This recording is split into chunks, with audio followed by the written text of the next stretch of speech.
I want to welcome you to Straub Middle School. I'm Rick Kimball, chairman of the Salem-Keizer School Board. This middle school is named after a great Oregonian, Robert W. Straub. Served as our governor from 1975 to 1979. He passed away in 2002 at the age of 82. Governor Straub was an advocate for the environment, senior citizens, disabled citizens, and public education. Governor Straub was highly educated and believed in education for all of our citizens. He earned both his bachelor's and master's degrees in business administration at Dartmouth College. He and his wife Pat were married in 1944 and had 6 children. One of their granddaughters, Mary Chamness, will speak in a few moments, but at this time I would like any other members in the family to raise their hands so we can recognize you. So any of the Straub family present, please raise your hands. Thank you.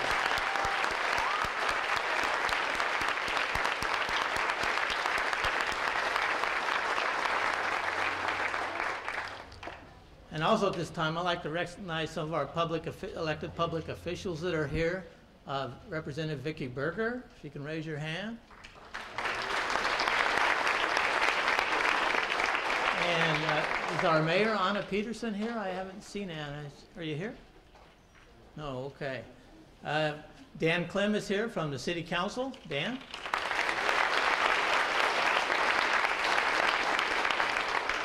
And from the Salem-Keizer School Board, our Vice Chair, Nancy McMorris-Adex.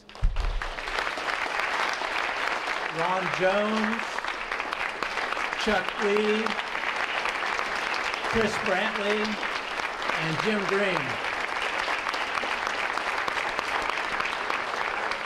Are there any other public officials that I haven't recognized that wandered in after I started? Okay, I don't see anybody. I want to thank you all for being here. Today is a great time to look back and look forward. As we stand here, it is easy to look to the future and imagine the thousands of children that will benefit from these new facilities and start their path towards a fulfilling and meaningful career. But I would like to take just a minute and look back and review how this building came to be here, as well as the elementary school we'll be at in a few minutes. 5 years ago, a task force of citizens determined that our schools needed repair, renovation, and relief from overcrowding. Beginning in 2007, several school board members, including Chuck Lee and Karina Lemons, began working with our Chambers of Commerce and the late Brian Johnston and many others in the community to bring forth a bond measure. And of course, Superintendent Sandy Husk was a major driving force in this effort. In November of 2008, the voters of our district approved a bond measure to build 4 new schools and repair nearly all of our existing schools. Under the leadership of the Citizens Bond Oversight Committee, and several of their members are here today, and Louis Carabero and Bruce Lathers and many of district staff, the district worked with the private sector to get the job done. And with the opening of this new middle school, our education leaders for this school are going to be Principal Neil Anderson. Neil?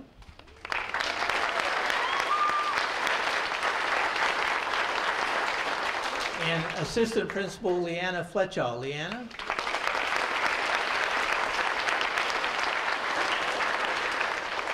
So I thank everyone for being here today, and I hope that in the future the community remembers what we can accomplish for the children when we all work together. Now I'd like to introduce Henry Fitzgibbon from Soderstrom Architects to talk a little bit about this building itself. Henry?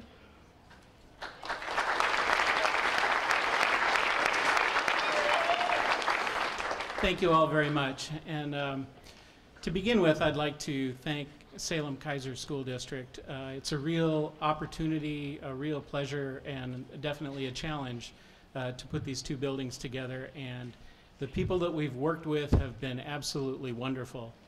I also would like to take the opportunity to say what a great school district you have. I've gotten to know an awful lot of the people in this district, and you are all 100% committed to quality education. This building is a piece of that quality education. I'd also like to point out that the general contractor on this project did a Herculean job. We gave them the right to move forward 52 weeks ago, and they built both of these buildings in 52 weeks, which is a pretty amazing task considering the size of this project.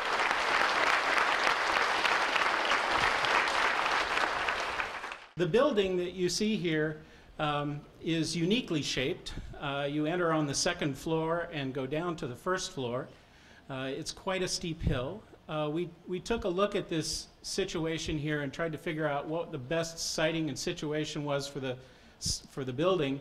And it naturally elongated in an east-west direction, which provided great solar gain on this south side, so the building is partially passively heated. It also has a spectacular view to the north, and so we took advantage of that. When you walk inside here, you'll look through the commons, the cafeteria, to a 5-mountain view that you can see out of this. And one of the advantages of elongating the building in this east-west direction is that it absorbs radiant energy from the sun and also shades itself automatically from low-angle west sun, which can be overheated. Another thing that we did was, you notice that the building is pushed down into the site. We wanted to give the house up on the hill as much privacy as possible, and so by depressing this building into the site, that allowed 2 spaces to exist here.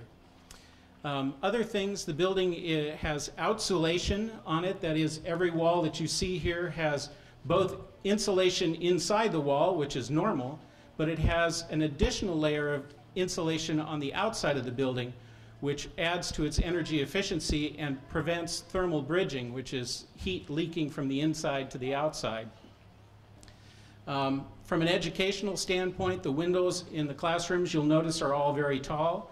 We know from studies done that the daylighting has a major impact on education. In fact, studies have shown as much as a 25% increase in test scores in buildings that are passively daylit and naturally ventilated. You can also see that all of the classrooms have their own operable windows, which is a component of that. The other thing that the school does is it provides passive supervision, passive security throughout.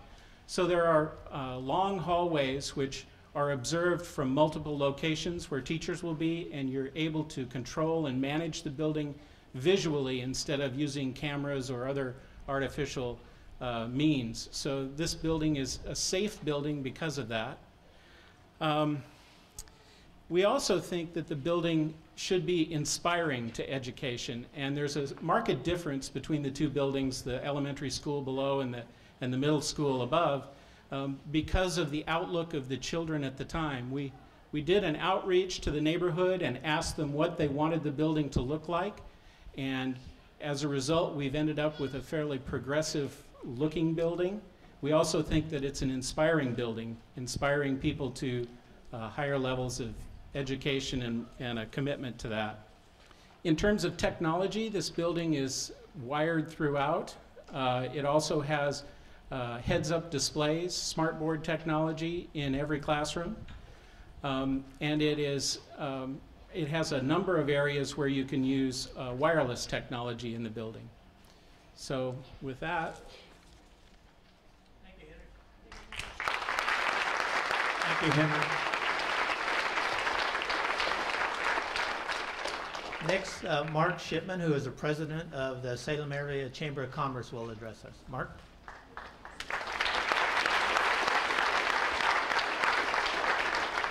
Thank you, Rick. I'm very excited to be here this morning on behalf of the Salem Area Chamber of Commerce. The Chamber has been a proud partner with the Salem-Keizer School District over the past years, including working closely alongside the district to get the construction and renovation bond passed. The passage of the construction bond couldn't have come at a better time for our community.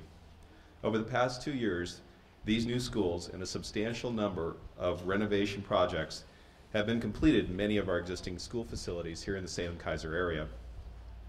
The dollars invested in these projects and the companies doing the work in our community have had a significant multiplier effect on our local economy. It has been one of the bright spots during an otherwise cloudy environment. Like a good teacher praising a student for doing a great job on a project or an assignment, I want to commend the board, management, and staff for being great stewards of our bond monies. As one who has closely followed the new school projects, the district has been great stewards of the bond monies, and all of you involved deserve thanks and praise for this. These new schools that we're celebrating today are amazing. They're state-of-the-art, and they're going to provide great environments for learning and encouraging our young innovators and entrepreneurs to pursue and fulfill their dreams.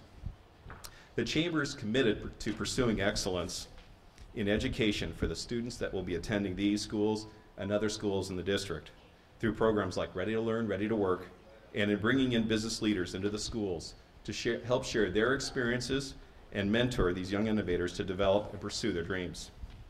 Finally, I'd like to thank Rick Kimball, Sandy Husk, Luis Caraballo, and last but certainly not least, Bruce Lathers, for an amazing job in getting these schools constructed on time and under budget. On behalf of the Salem Area Chamber of Commerce, congratulations to you and your staff on a job well done.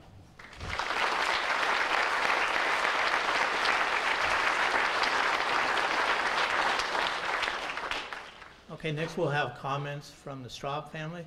Mary Chamness, you sit there.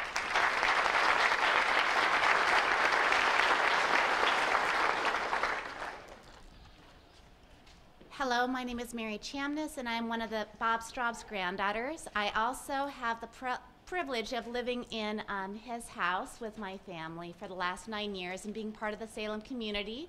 It's been a wonderful experience. I know my grandfather loved living here in Salem, and he loved being a part of the community, and as well as he loved this land. He spent quite a bit of time walking and working right here where we're standing today. He would be deeply honored to know that you are naming this school after him, and we would just like to say thank you. So with that, I think we are ready to do the ribbon cutting. We have 3 students that are going to handle this for us. Haley and Matea are going to hold the ribbon, and Baldemaro is going to do the ribbon cutting, correct? All right.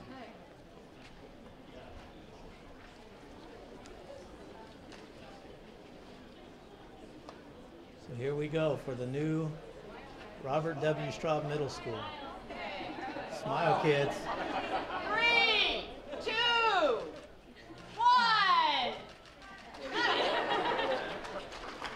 Woo! All right, Baldemaro.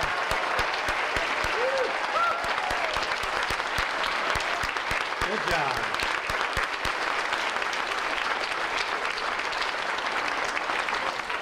Okay, tours can start now. This building will be open till 2 o'clock. We'll start at Kayapuya at 11:30.